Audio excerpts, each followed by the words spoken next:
Olá, sejam bem-vindos e bem-vindas ao nosso canal Espiritualidade 3.0. E a partir de hoje nós iniciamos uma série de vídeos falando um pouco sobre o momento de nascimento da nossa espiritualidade cristã. A ideia é a gente falar sobre os primórdios do cristianismo, porém vamos centrar do século II ao século VI. Esse é o período da chamada patrística, chamado dos pais da igreja, os pais da fé. É um momento muito rico, muito frutífero de debates, de vidas, de testemunhos da fé cristã. Acredito que ali está a raiz daquilo que nós acreditamos, do fundamento da nossa fé, aquilo que deve alimentar a nossa fé nos dias atuais. Então convido a vocês a acompanhar essa série que eu estou chamando de As Sementes da Nossa Espiritualidade.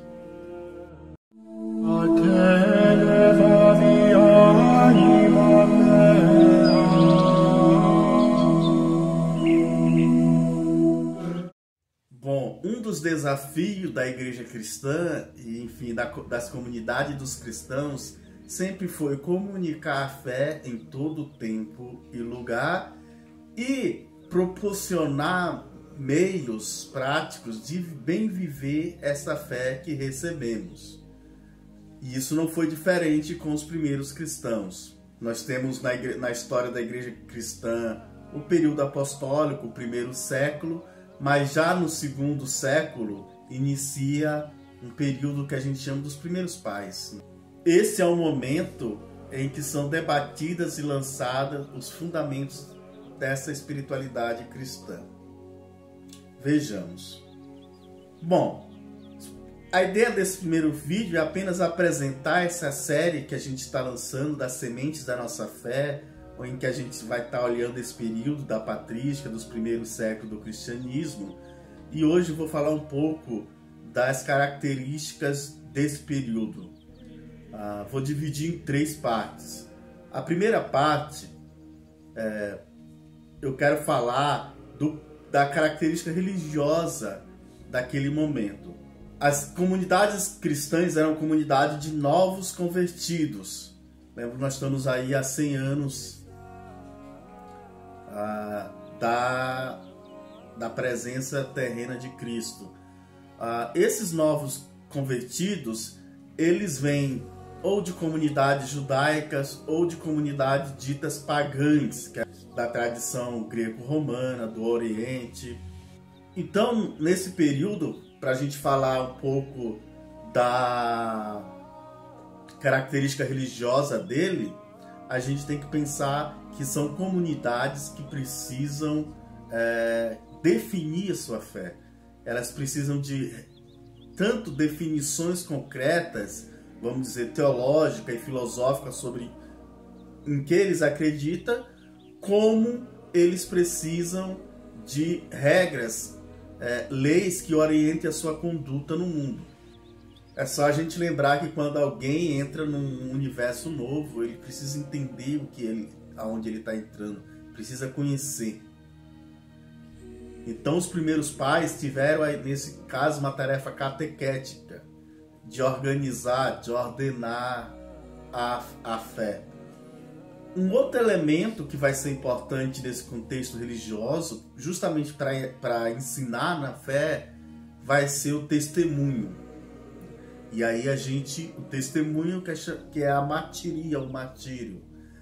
E aí a gente já entra no segundo elemento. Além desse contexto religioso, de um mundo cheio de tradições religiosas, conflito entre religiosidade pagãs e religiosidade orientais, e as comunidades cristãs ali no meio precisando definir melhor sua fé, o cristianismo é uma religião que vai confrontar com o poder político da sua época. Por quê? O mundo onde o cristianismo vai se desenvolver, vai nascer e se desenvolver, é um mundo dominado então pelo Império Romano que tinha suas tradições, regras e leis, inclusive religiosas, que entraram diretamente em conflito com o cristianismo. Por isso, os cristãos vão ser proibidos de praticar sua fé. O cristianismo vai ser proibido. Então nós temos um contexto político de perseguição à igreja cristã, que vai exigir um martírio de muito, esse martírio é o testemunho de muito. Então tu precisa desenvolver uma fé, uma espiritualidade que sustente em meio a uma situação de perseguição.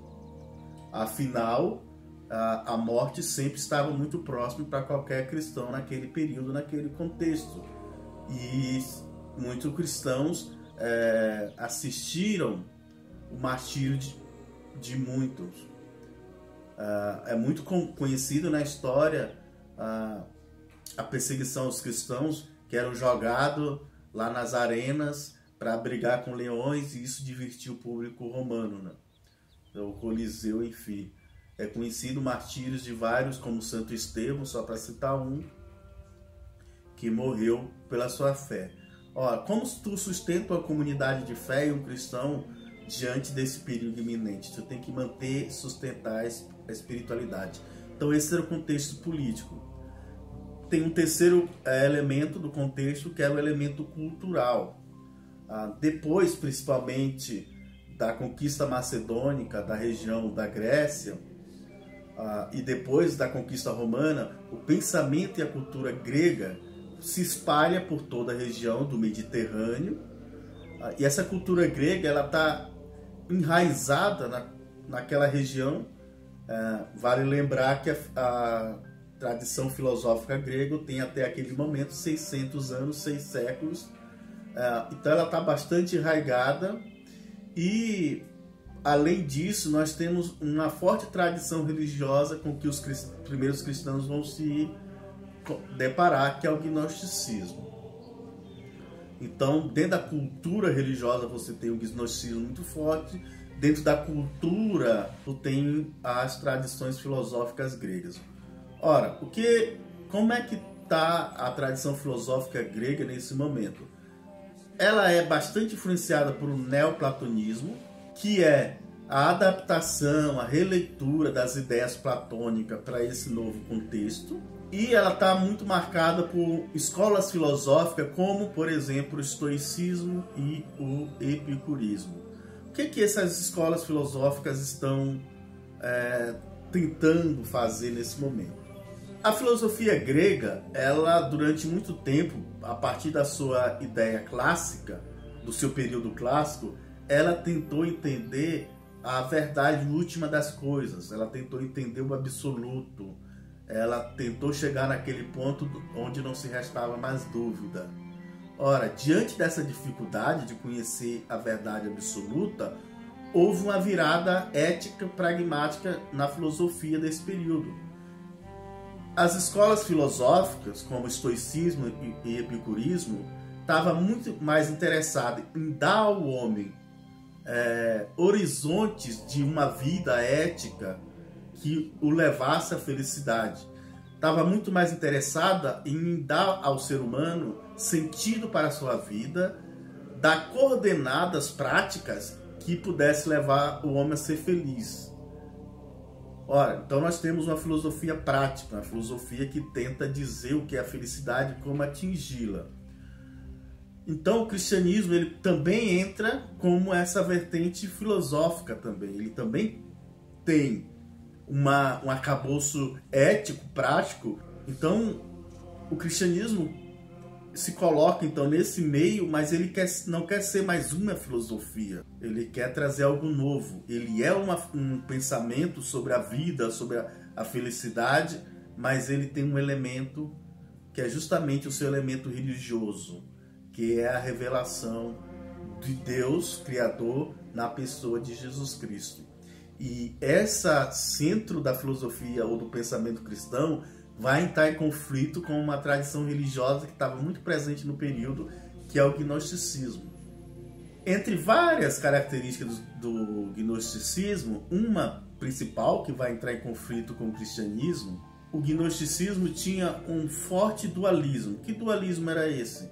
A divisão da realidade no mundo espiritual e no mundo material.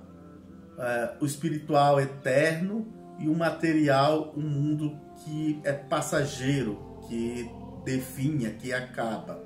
Ora, para o gnosticismo, essa diferença, essa separação entre esses dois reinos, vamos dizer assim, era tão forte que de modo que para eles deveria existir também dois deuses. Porque para o pensamento gnóstico, o Deus supremo, abstrato, espiritual, não poderia ter feito um mundo terreno, material, que acaba, porque esse mundo é imperfeito.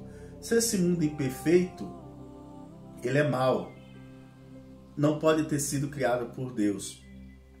Então os gnósticos vão pensar na existência de dois deuses e um Deus, esse Deus totalmente espiritual, totalmente supremo, e um outro Deus que é o Deus do Antigo Testamento, que é um Deus que criou o mundo, que é um Deus imperfeito e que não pode ser o mesmo Deus supremo.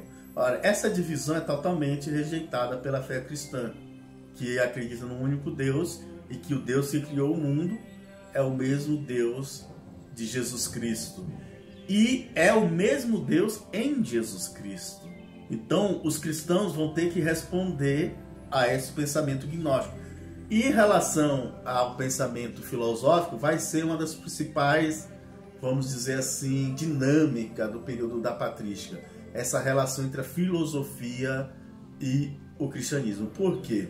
Para muitos pais da igreja, como Santo Agostinho, a filosofia era uma semente do evangelho antes da vinda de Cristo, e que na sabedoria grega existia sementes do evangelho que poderia agora desabrochar diante da revelação cristã. Então a unidade entre a filosofia grega e a religião cristã e a revelação cristã era frutífera. A gente vai ter outros pais da igreja, que depois a gente vai falar, que temiam, vamos dizer assim, que o cristianismo, ao se misturar com a filosofia pagã, que o cristianismo se transformasse em mais uma filosofia das muitas que naquele tempo tentava dizer ao homem o caminho para a felicidade. Ou seja, o cristianismo ia se esvaziar do seu mistério. Na perseguição aos romanos, o cristianismo também tem que defender, advogar em defesa da sua fé diante do Estado romano. Mas o que vai alimentar tudo isso é, então, o núcleo da fé cristã, que é a revelação. A relação com esse Deus vai desenvolver uma espiritualidade que ela tem que alimentar uma reflexão filosófica para dar conta dos debates teológico-filosóficos da época, para responder aos questionamentos da filosofia pagã e, ao mesmo tempo, resolver querelas internas, como do gnosticismo, e uma espiritualidade que tem que animar as comunidades de fé diante de uma perseguição dura. A espiritualidade do martírio e uma espiritualidade da sabedoria. Então o cristianismo tem que alimentar a prática e a teoria. Uma espiritualidade que não separa prática e teoria. A espiritualidade cristã, unido no centro da sua fé, que é a pessoa de Jesus, vai estar o tempo todo animando para a prática e animando a reflexão. Essa tentei dar um pouco da característica do período da patrística, e a ideia é a gente ir vendo a sua beleza através de pensadores dessa época. Ok, gente? Muito obrigado. A paz esteja com a gente.